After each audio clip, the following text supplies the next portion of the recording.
Eu sou a professora Natália Teixeira, nutricionista, coordenadora do curso de nutrição da Faculdade Kennedy, e esse é o programa Bem-Estar.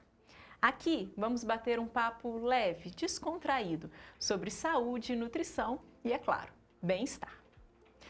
Hoje nós vamos receber uma convidada muito especial, a Cida Miranda. A Cida, pessoal, ela é geógrafa, é pós-graduada em administração pública e tem toda a sua trajetória no movimento social e agrário e na luta em prol de direitos humanos à alimentação adequada. Atualmente, a Cida é subsecretária de Segurança Alimentar, Nutricional e Agroecologia da Prefeitura Municipal de Contagem.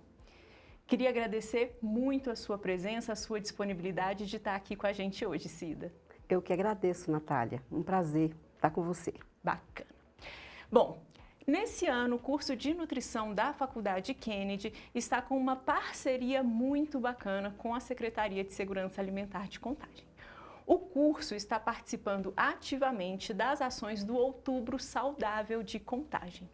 Então, Cida, eu queria que você contasse um pouquinho para a gente qual é essa iniciativa do Outubro Saudável, como ela surgiu, em que contexto ela acontece no município. Desde 2005, Natália, quando começamos a estruturar a política municipal de segurança alimentar em Contagem, nós instituímos o Outubro Saudável em referência ao Dia Mundial da Alimentação, 16 de outubro. Nós achamos uma boa oportunidade de conversar com mais atenção com a população sobre os temas relacionados ao direito humano à alimentação adequada, à alimentação saudável. E este ano, em especial, nós estamos trabalhando com a temática dos sistemas alimentares saudáveis e sustentáveis. Contagem faz parte da estratégia Alimenta Cidades, né, que é uma estratégia do governo federal, faz parte do LUPA, Laboratório Urbano de Políticas Públicas, né, de Segurança Alimentar. Então, nesse contexto, nós achamos muito interessante trazer mais uma vez esse debate e dessa vez focado nos temas que discutem os sistemas alimentares, que na verdade estamos falando da produção, do modo de produção dos alimentos, da distribuição dos alimentos, né? De todos os sistemas que interagem para garantir que o alimento chegue na mesa das pessoas. Então, é uma discussão complexa e nós precisamos ganhar mentes e corações para discutir e para garantir que as pessoas tenham acesso à alimentação saudável. Acesso é uma coisa importante, não é qualquer alimento também. Então, nós trabalhamos apresentando, né, um outro sistema alimentar baseado na agroecologia, baseado na inclusão das pessoas, né? E Contagem tem uma posição bastante privilegiada nesse sentido, né? É uma cidade de uma região metropolitana, uma cidade urbana com muitos problemas, mas também com muitos potenciais, e uma cidade que se descobre também rural e que tem muita vocação para a produção de alimentos. Uhum. Então, estamos nessa batalha, discutindo a segurança alimentar no município de Contagem desde 2005, chamando atenção para esses vários aspectos. O aspecto da produção dos alimentos. Se nós podemos dentro de casa, no quintal, na área ociosa da cidade, numa área pública ociosa, dentro das escolas, dentro das instituições, plantar alimentos, isso é muito importante, né? Então, ao mesmo tempo, discutindo também o acesso. É verdade que muitas pessoas ainda passam fome no nosso país e Contagem não é diferente disso. Então, também pensamos esse aspecto do acesso, né? Temos 3 restaurantes populares que atende por dia 4.500 pessoas. Temos 7 cozinhas comunitárias que trabalhamos no atendimento para famílias em situação de insegurança alimentar. Um banco de alimentos que trabalhamos o combate ao desperdício e a transformação desse desperdício em recurso alimentar para uma rede de 57 instituições cadastradas. E temos, então, todo um trabalho de incentivo, de assistência técnica e incentivo à produção de alimentos saudáveis, agroecológicos. É bacana, Cida, porque a gente começou falando de outubro saudável, né? Isso. Uma coisa que aparentemente parece ser simples. Eu falei duas palavrinhas, outubro saudável. E você veio com tantas nuances, com tanta complexidade aí dentro, né, desse processo. Então a gente percebe que é realmente uma coisa grande. E aí você trouxe uma expressão que me chamou muita atenção: conquistar mentes e corações. Fala mais pra gente, de onde vem essa expressão, o que ela significa aí pro projeto? Natália, fome nunca foi novidade em toda a existência das sociedades, né? Mas o direito à alimentação, como política pública, é muito recente no nosso país. Então, nós temos desde 1954 um programa que hoje é extremamente potente, que é a alimentação escolar, começada lá naquela época como uma campanha, né? Mas, embora a alimentação escolar tenha passado por toda a história, né, desde então, a sociedade brasileira, nós não aprendemos a entender a fome como uma face da desigualdade social, da falta de recursos que a pessoa pode, né, para a pessoa acessar o alimento. Então, nós pensamos a fome como se fosse, a sociedade brasileira durante muito tempo, pessoal, fome como se fosse responsabilidade do indivíduo, e não é. Desde Josué de Castro, nós entendemos que a fome é produto de uma desigualdade social, né, de estruturas econômicas e sociais desiguais, que põe à margem desse direito milhões de pessoas. Então, por que isso é importante? Porque é muito jovem a política de segurança alimentar no Brasil, né? Ela é muito urgente e ela representa um desafio, porque você lembra que o Brasil já saiu do mapa da fome em 2014. E em pouco mais de 8 anos o Brasil voltou para o mapa da fome. Ou seja, é um problema que está mesmo instalado nas estruturas da sociedade. Então, discutir isso dessa maneira significa ganhar mentes e corações, significa chamar a atenção de todos de que, primeiro, acabar com a fome e garantir segurança alimentar não é uma tarefa fácil, não é só dos governos, é dos governos e da sociedade, né? É um dever do Estado garantir o direito à alimentação, é um dever da sociedade também fazer a sua contribuição, e é essa complementação de ação entre Estado, entendido como governo e sociedade civil, né?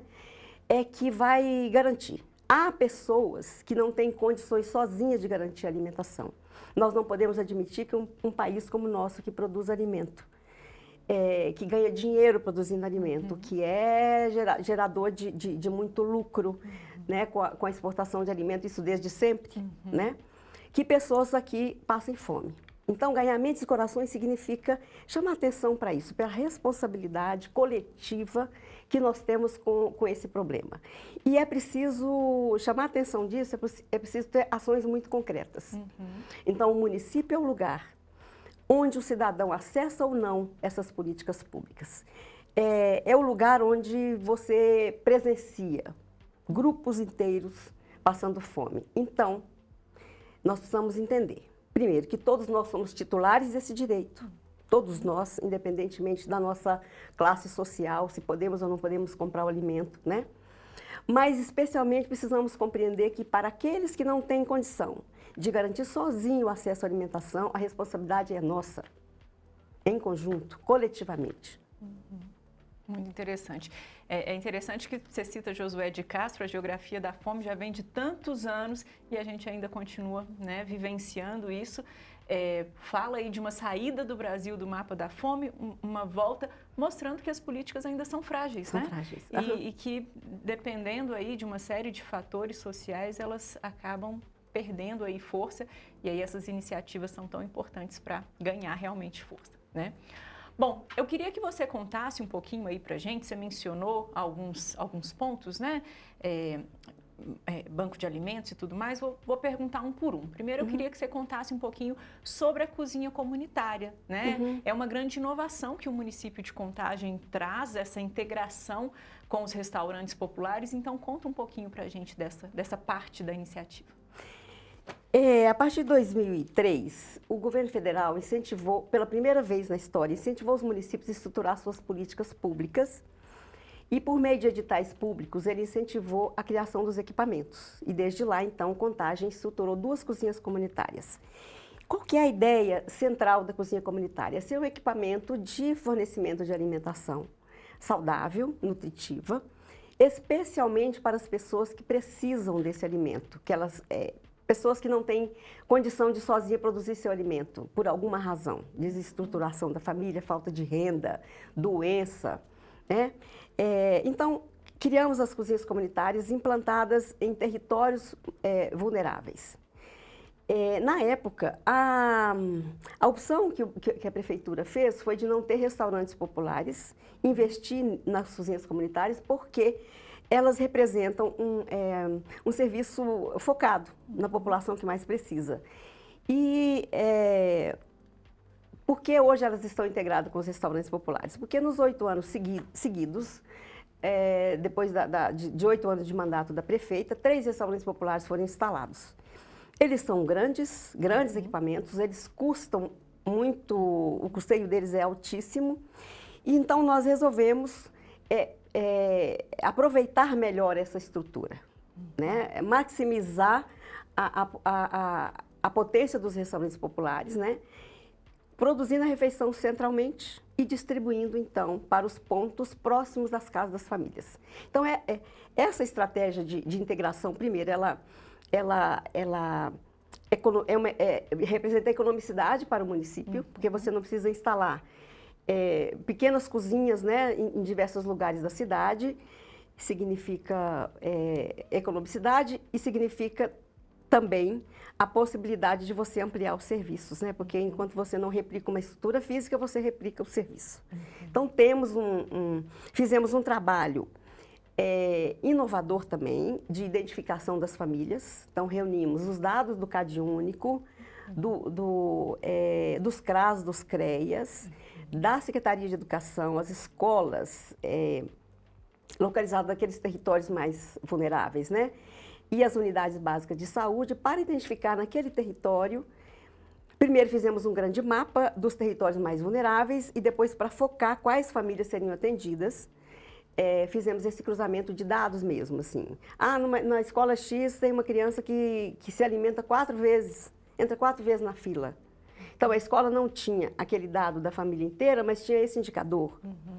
Fizemos essa compilação junto numa parceria com a Fundação João Pinheiro, estabelecemos essa metodologia para identificar, então, quais eram as famílias naqueles territórios que mais precisavam. Isso dá muito certo, Natália, porque criamos também um processo de acompanhamento dessas famílias. Então, a gente recebe essas famílias do CRAS, faz visitas domiciliares para entender a situação delas. Muitas vezes nós nos surpreendemos, porque nessa visita domiciliar, por exemplo, nós já descobrimos beneficiários com uma profissão, cozinheira, por exemplo. E então, com este currículo, nós oferecemos emprego para essa mulher dentro do restaurante popular. Ela se tornou uma trabalhadora do restaurante popular. Começou como auxiliar de cozinha, depois ela virou cozinheira, depois ela é hoje chefe de cozinha do restaurante popular de Nova Contagem. Ou seja, é um trabalho que, articulado, ele colabora para encontrar alternativas de vida para essas famílias. Para mudar a realidade. Para mudar a realidade delas. Então, além disso, nós fazemos encontros orientativos, capacitações, informações sobre outras políticas públicas. Nós exigimos que essas famílias, ao entrar, não tenham essa exigência, mas assim que ela entra, ela tem 60 dias para se cadastrar ou atualizar o cadastro do CadÚnico. Ou seja, ela é um programa que pretende ser um ponto de confluência com outras políticas públicas e de promoção dessas famílias. Então, dá muito certo, porque o usuário, muitas vezes, quando ele muda de realidade, ele mesmo entrega lá entrega o cartão. Não tem um cartão, né? Mas ele vai lá e informa que ele não precisa mais, né? E quando nós descobrimos, através das visitas domiciliares, nós desligamos.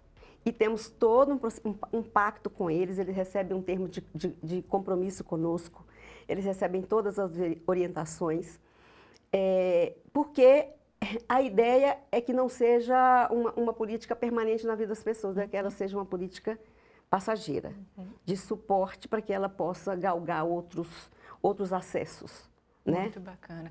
A gente começou falando de uma cozinha, de um espaço físico para fazer comida. E a gente termina falando de mudança de realidade e mais do que isso, quando você fala esse simbólico, né? Entregar o cartão ali, isso para mim significa recuperação de dignidade, né, Cida? Exatamente. Você poder prover ali, a partir de então, seu próprio sustento, que eu acho que é o objetivo maior, né? Exatamente. De todas as políticas sociais. Muito bacana. Dentro desse contexto, conta pra gente um pouquinho, então, qual que é o papel dessa nova gestão dos restaurantes populares? Você falou muito, né, desse contexto, e lá dentro, que ações que a gente tem, que tipo de alimentos que estão sendo servidos lá que entram nesse foco aí? Alimentação saudável? Então, os nossos restaurantes populares também passaram por uma série de mudanças. Uma delas é a própria transparência. Né? Assim, é um equipamento caro, nós investimos quase 12 milhões de reais por ano nesses 3 restaurantes populares, em conjunto com as cozinhas comunitárias, né? E nós devemos isso aos cidadãos, né? Então, a gente administra um recurso que é público, então nós criamos transparência. Uma delas, que os pagantes, né? O restaurante popular cobra R$ 5,50 por pessoa, para o almoço, e R$ 2,50 para o jantar. Essa refeição está custando para nós hoje R$ 12,50. Esse é o custo da refeição, então a prefeitura subsidia uma grande parte para todas as pessoas que acessam o restaurante indiscriminadamente. E esse pagamento subsidia essas refeições gratuitas para a cozinha comunitária e para a população em situação de rua e situações emergenciais ou calamidades, né? Então, a transparência é muito importante. Esse recurso vai para um fundo específico e volta para ajudar o financiamento dessa política, desse sistema, né? Outra coisa, ele é gerido por nutricionistas. Acho que isso te interessa, né? Te interessa muito. Quando chegamos, não era assim. Então, ele é gerido tem sempre uma equipe de 2 nutricionistas em cada unidade. E a alimentação é totalmente saudável. Uma outra coisa, inovação importante, nós criamos no chamamento público, a OSC que nos ajuda na gestão dos restaurantes populares, elas precisam comprar no mínimo 30% da agricultura familiar. Estamos lá olhando para a política nacional do PAA, né, de fortalecimento da agricultura familiar e urbana. Então, essa é uma exigência. Estamos lutando para que essa meta seja cumprida. Não só porque a agricultura familiar e urbana é importante para esses sistemas alimentares, mas também porque é a oportunidade de oferecermos uma alimentação de qualidade para os nossos usuários, né? Então, temos uma decisão, a gente não usa fritura, todos os temperos são feitos todos os dias, é feito um planejamento absolutamente responsável para não haver desperdício na cozinha. E agora a gente implantou 2 campanhas muito importantes. Uma que é de valorização dos funcionários, que é um projeto que chama Você Mais Saudável, porque num determinado momento nós percebemos que os nossos funcionários estavam servindo aquela alimentação saudável, mas não estava com uma vida saudável. Então, mais de 40% dos funcionários estavam acima do peso ou obesos. Então, criamos esta campanha para incentivar os funcionários a mudar de hábitos alimentares. Tivemos resultados fantásticos, de pessoas que era hipertenso, deixou de ser, que passou a não precisar de tantos medicamentos, né? E em relação ao combate ao desperdício, né, que é outra campanha que nós fizemos, descobrimos que o desperdício da bandeja é tão absurdo que outro dia nós fizemos uma demonstração disso. Em 10 dias, Só no restaurante popular do Eldorado, que é o maior, joga fora, pelas bandejas, mais de 400 quilos de alimentos. Então, nós começamos a demonstrar isso no restaurante popular para os usuários, chamando a atenção dos usuários para evitar esse desperdício. É um desperdício evitável, o usuário pode solicitar aquilo que ele vai consumir na sua bandeja, né? E mais do que isso, nós queremos mandar essa mensagem para a cidade, para a população, de que não é tolerável um país que tem gente passando fome, nós estarmos jogando comida fora, especialmente dentro de um equipamento público. Sim. Não e é fica fácil. desconexo, né, Cida? Porque você está falando ali de uma distribuição mais igualitária, mais justa desse alimento e nesse próprio instrumento há desperdício. Então, nós fazemos a nossa parte, nossa tarefa interna, de planejar bem, evitar o desperdício na cozinha, mas nós precisamos do usuário para evitar o desperdício na bandeja, porque só ele pode nos ajudar nesse sentido, né?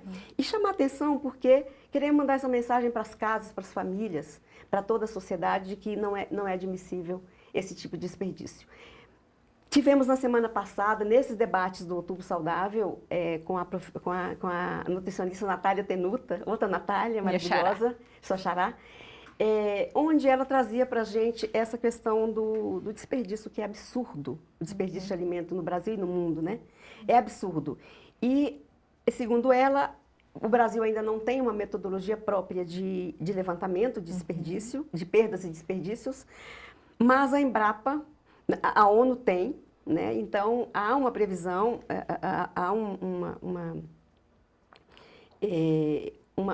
infelizmente, uma informação de que cerca de 30% dos alimentos que são produzidos até a mesa do consumidor a gente perde, né? E que a maioria desse desperdício está dentro das nossas casas.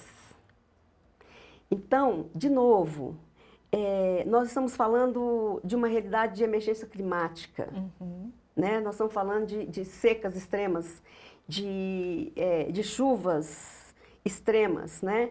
De perda de produção. Quer dizer, nós estamos falando de um problema que tudo está conectado. Então, precisamos salvar essa ideia de que o planeta é finito, em termos de terras disponíveis, em termos de água, inclusive porque esse planeta não está mais suportando todo o maltrato que nós fazemos, porque também a agricultura de grande escala, baseadas em agroquímicos, em agrotóxicos, em mecanização pesada, também é insuportável, mas nós precisamos falar do micro. Nós precisamos falar do micro, das nossas atitudes, né? Do que fazemos em casa, do que deixamos de fazer, do que fazemos na coletividade, que escolhas alimentares que a gente faz, né?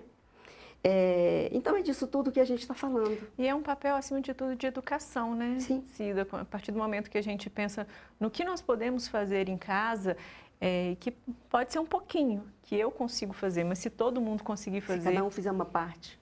Fica muito, né? Exatamente.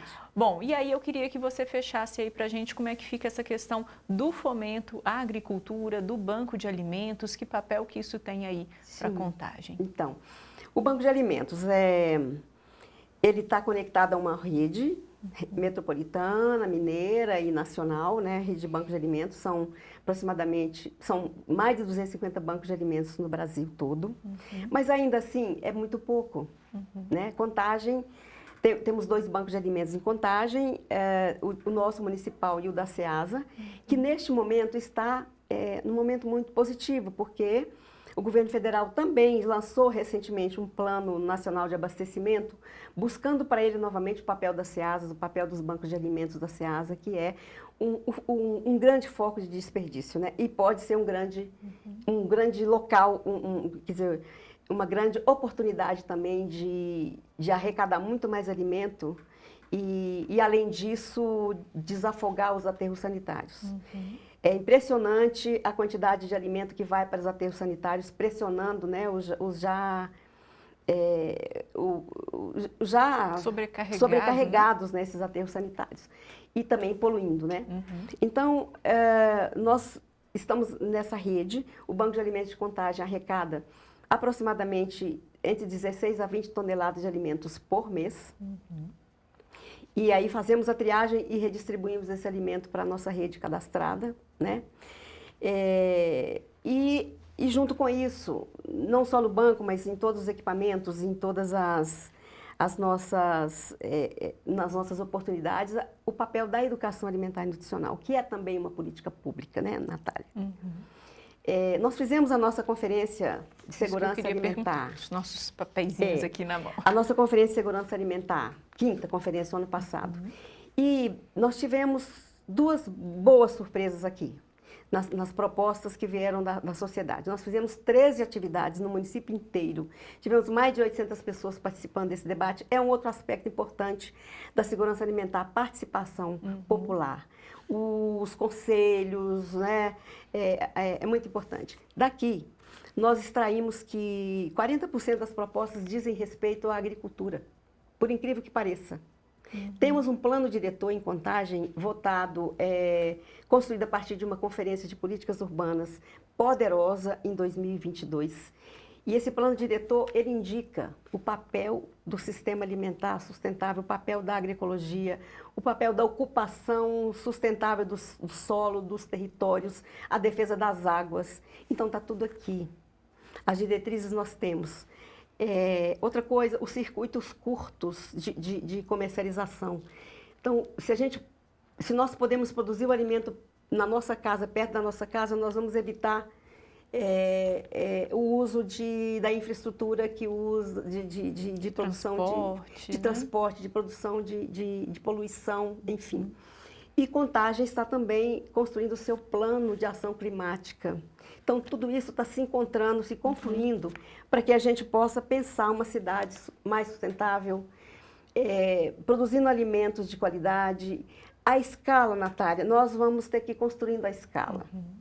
Mas onde nós temos experiência de agricultura urbana, vou falar para você de 2 experiências que nós temos.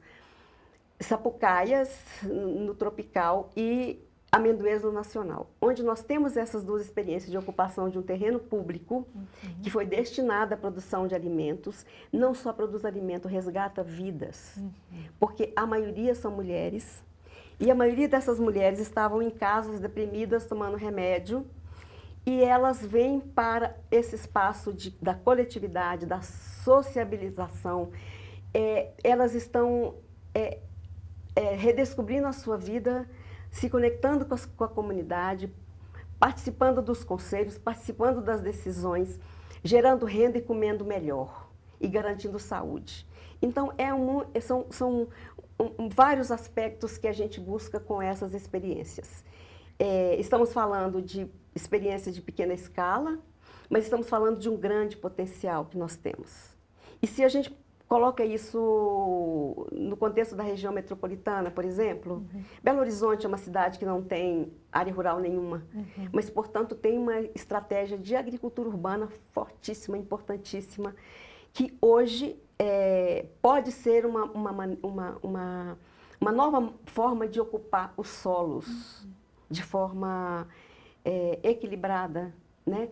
De retornar para as famílias, né, aquilo que a gente deixou lá atrás, dos nossos avós, dos nossos pais, né? As nossas crianças que muitas vezes não sabem de onde que vem o alimento. E aí, de novo, a escola, você falou da educação, né? A escola é também um grande espaço. E tudo isso aqui, a conferência nos diz com toda a clareza do mundo de que nós precisamos reforçar. Então, desafios. Aprofundar a intersetorialidade. Nós temos que juntar todas as áreas. Desenvolvimento social, trabalho e segurança alimentar, saúde, educação, meio ambiente, desenvolvimento urbano,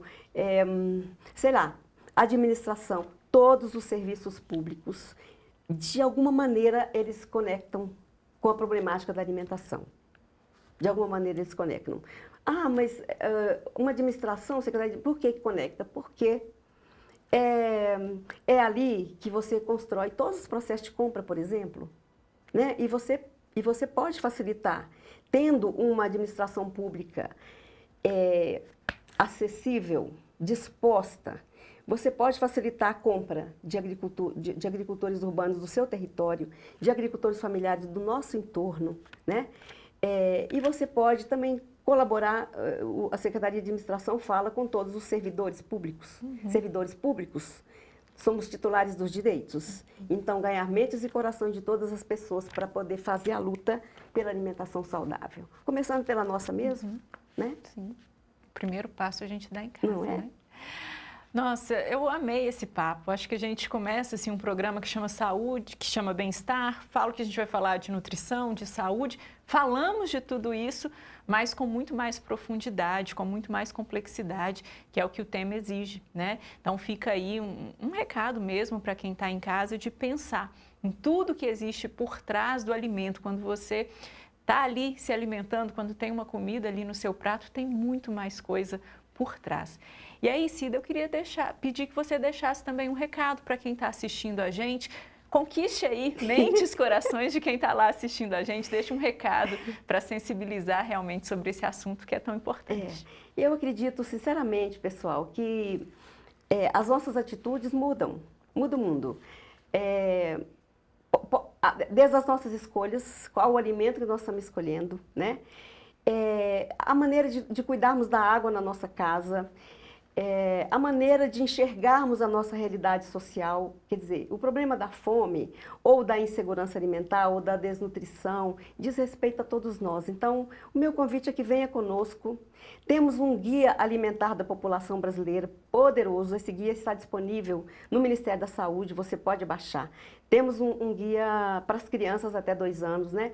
Temos hoje um marco legal da educação alimentar e nutricional, então é um direito nosso de conhecer quais são as diretrizes, quais são as possibilidades da boa alimentação, e o Brasil é referência nisso.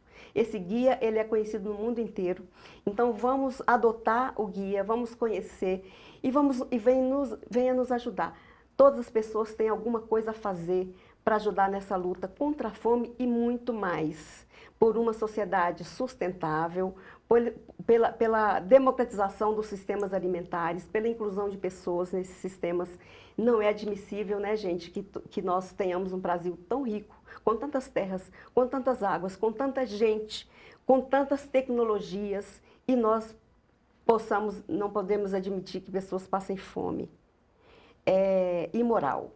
Então, venha conosco. Muito obrigada, Cida.